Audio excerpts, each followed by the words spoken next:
Good afternoon. Election Day is still 4 days away, but it seems many people have already made up their mind about who they'll vote for. Voter turnout is high as advance polls opened across Alberta today. As Terry Vote reports, the polling stations in both Lethbridge East and Lethbridge West have been busier than expected.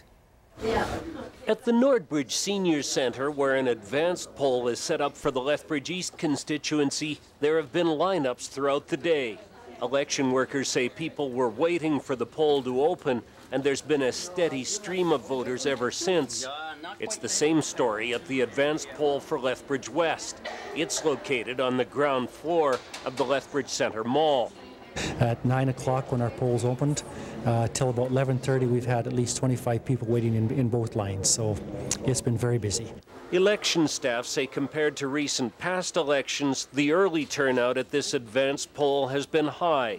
While the wait might be a little longer, no one is complaining.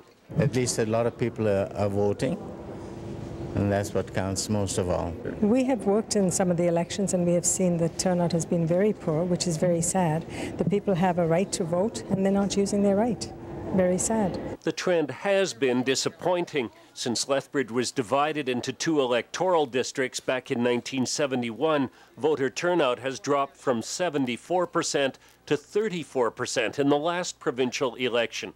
But voters sense this time it might be different. There are some younger candidates, and they've really been engaged with the university student population. It's encouraging that there's lots of people voting, because I think it should be 100% people voting. The advance polls will be open until 8 p.m. tonight and from 9 a.m. to 8 p.m. Friday and Saturday. Terry Vote, CTV News, Lethbridge.